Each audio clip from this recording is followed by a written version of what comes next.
और दुनिया में इंसाफ करने वाला कोई और है। अगर ज़मीन वाले जब इंसाफ नहीं करते तो आसमान वाला इंसाफ करता है। ये साजिश है, वैक्सीन भी एक साजिश है, ये भी वैक्सीन का ही एक हुई है, जनसंख्या कम हो जाएगा।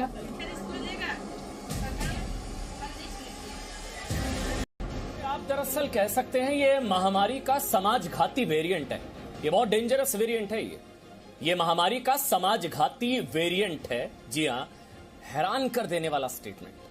डॉक्टर हैं, मुरादाबाद में सीनियर सर्जन हैं और समाजवादी पार्टी के सांसद हैं। अब आप सोचिए, समाजवादी पार्टी के सांसद हैं तो सारे पुराने बयान रिकॉल कर लीजिए। अखिलेश यादव, बीजेपी की वैक्सीन, उसके बाद एक और समाजवादी पार्टी के एमएलसी थे, उनका नाम था आशुतोष सिन्हा, उन्होंने कहा था कि टीका से नपुंसकता आती है। अब ये तीसरे हैं, सांसद हैं समाजवादी पार्टी के, वो ये कह रहे हैं कि शरिया में दखल अंदाजी की वजह से देश में कोरोना का कहर।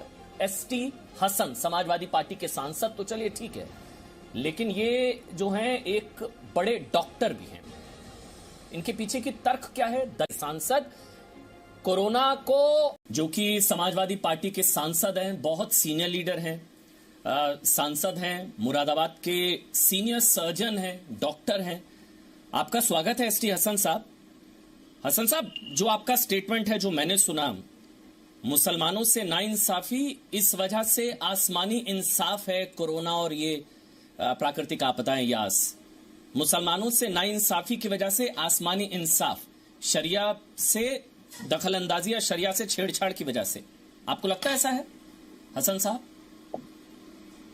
ये आप लोगों ने सिर्फ शरिया पकड़ लिया। शरिया का मतलब ये है कि अगर किसी भी मजहब के कानूनों में आप दखल अंदाजी करेंगे, चाहे मुस्लिम्स का हो, चाहे हिंदुओं का हो, चाहे सिखों का हो, चाहे क्रिश्चियंस का हो, वो कानूनों में सरकार को दखल अंदाजी नहीं करनी चाहिए। रहा बात नाइंसाफी से, मुसलमान के साथ नाइंसाफी नहीं है, विरोधियों के साथ भी नाइंसाफी है, एक वर्ग विशेष के साथ भी नाइंसाफी होती है। आपने देखा कि ऐसे ऐसे कानून बने जिसके अंदर ये साफ साफ कह दिया गया कि एक वर्ग विशेष के, एक मजहब को मानने वालों को इस देश में नागरिकता नहीं मिलेगी, बाकी सबको मिल जाएगी। क्या ये इंसाफ है? आप देख रहे हैं कि मॉब लिंचिंग में क्या हो रहा है। मॉब लिंचिंग जिसकी हुई उनको इंसाफ मिला। आप देख रहे हैं कि जो राइट हुए हैं, दिल्ली का राइट, यहाँ पे उनको इंसाफ मिला। जिसके आपको लगे थे क्या उस माँ अपने नाना को छोड़ने जा रहे, तो आज तक उनकी लाशें भी नहीं मिली। तो अगर नाइंसाफी हाकिम करता है, सही कह रहे हैं। देखिए भाई, मैं और आप उस चीज को, उस महाशक्ति को, उस परवरदिगार को मानने वाले हैं जिसने हमें और आपको सबको पैदा करा है। अल्लाह और ईश्वर अलग अलग नहीं हुआ करते। जरूरत का दंश झेल रहे हैं और इन नाइंसाफियों की वजह से हम, आपका जो शब्द है आसमानी इंसाफ, तो मेरा सवाल ये है आपसे हसन साहब, तो मुस्लिम मुल्कों में ये तबाही क्यों मचा रहा है कोरोना? देखिए, सिर्फ मुसलमानों के साथ नाइंसाफी नहीं हुई है, नाइंसाफी विरोधियों के साथ भी हुई है। मैं आपको नहीं बता, मैं आपको क्या बताऊं, आप तो खुद एंकर हैं, आप प्रेस में हैं।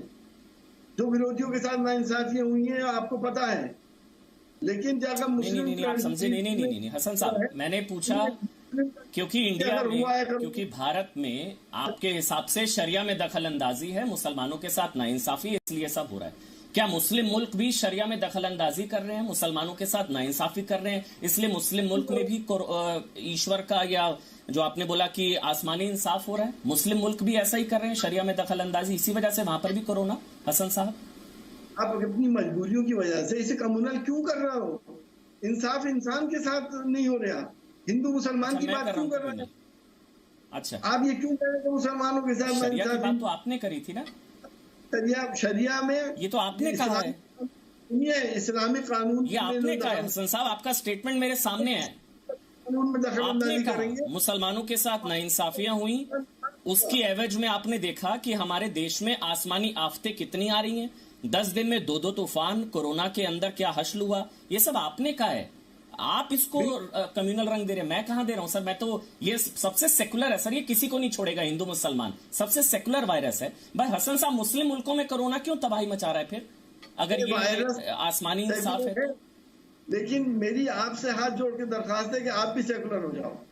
आप भी जो हमारी सत्ता है उसके प्रभाव में आके ऐसी बातें मत करो कि जिसमें हमारी कम्युनिटी में डिविजन्स होने लगे। अच्छा। और मेरा ये अकीदा है और मेरा ये ईमान है और मैं समझता हूँ आपका भी ये अकीदा होगा कि इस दुनिया को चलाने वाला हम सबका वो पालनहार, जिसने हम सबको पैदा किया, जिसने दुनिया और आसमान बनाए, जिसने यूनिवर्स बनाए, वो एक शक्ति है और उसके बनाए हुए कानून है। अगर हम नाइंसाफियों पे उतर आए, हम उसके बनाए हुए कानूनों की धज्जियां उड़ाने लगे, उसमें इंटरफियरेंस करने लगे, तो हम उसकी रहमतों से महरूम हो जाते हैं। जब उसकी रहमतें नहीं होती तो आपदाएं आती हैं। अब इतनी आपदाएं आ रही हैं, आपदा जरूर है। बिल्कुल ठीक कह रहे हैं हसन साहब, ये आपकी राय है। बिल्कुल हसन साहब, आप बिल्कुल ठीक कह रहे हैं। मतलब आप कह रहे हैं कि जो नाइंसाफियां हुई उसी की वजह से हम लोगों को ये झेलना पड़ रहा है। ये आसमानी इंसाफ है जो नाइंसाफियां हुई हैं, चाहे मुसलमानों के साथ सीए के रूप में, उसी वजह से ये इंसाफ आसमानी इंसाफ है। आप ये कह रहे हैं ना सर, मैं ठीक समझ रहा हूं? तमाम जनता के हर शोबे में आप तराई मची हुई है। जो सत्ताधारी लोग हैं वो इंसाफ किसके साथ कर रहे हैं, ये मुझे आपको बताने की जरूरत नहीं है। मैं तो इस बात को कहता हूं कि जब तक इंसाफ नहीं होगा उस वक्त तक शासन अच्छा नहीं होगा और नाइंसाफियां होंगी, इंसानों के साथ जुल्म होंगे। अब आपने देखा कि क्या शमशान घाटों के अंदर लकड़ी की इकट्ठा करना, लकड़ी की इंतजाम करना सरकार की जिम्मेदारी नहीं थी?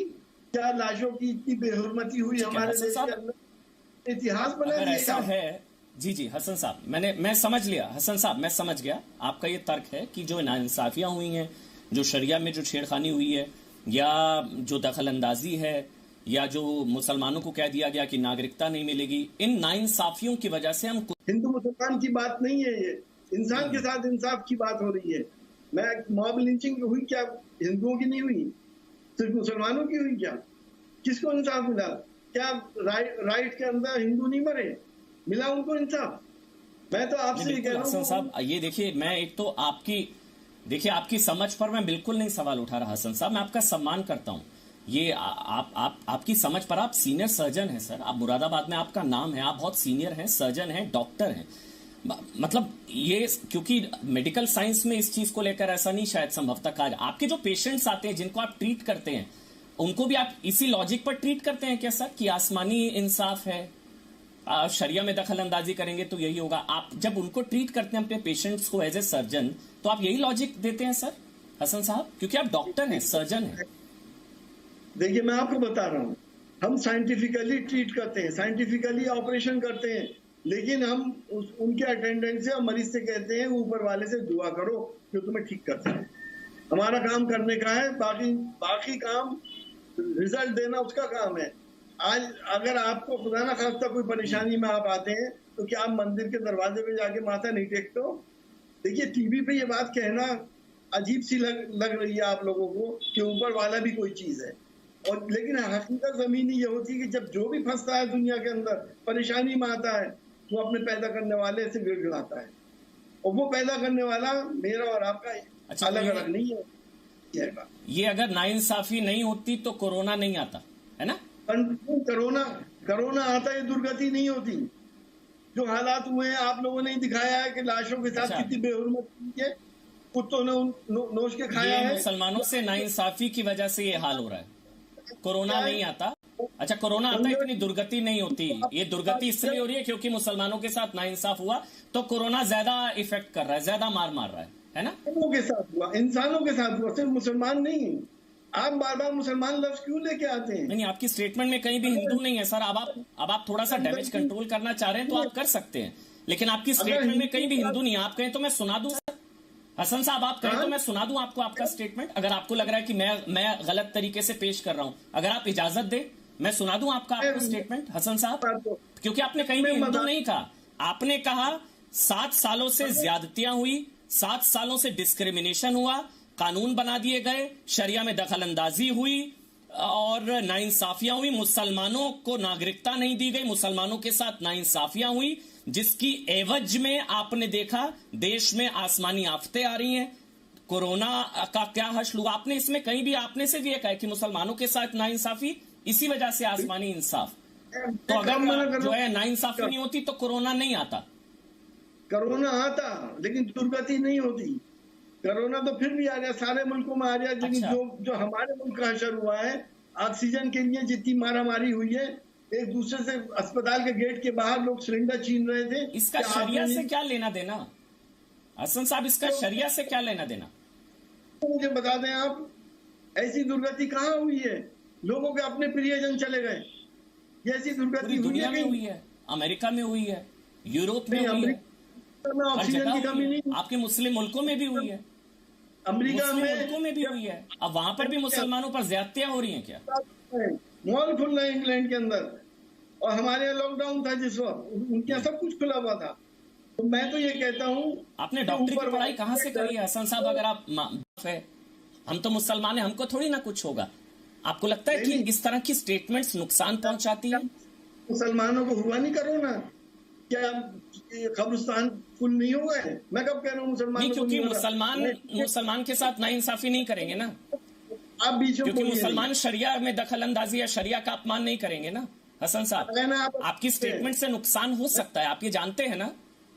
मैं आपसे इतना कह रहा हूँ कि अगर मैं ये स्टेटमेंट दे रहा हूँ तो इसलिए दे रहा हूँ कि अपने मालिक को, अपने पैदा करने वाले को मना लो, उससे माफी मांगो अपनी हर चीज की। अखिलेश यादव की बात कर रहे हैं आप, उनको मना ले, उनको खुश कर लें आप।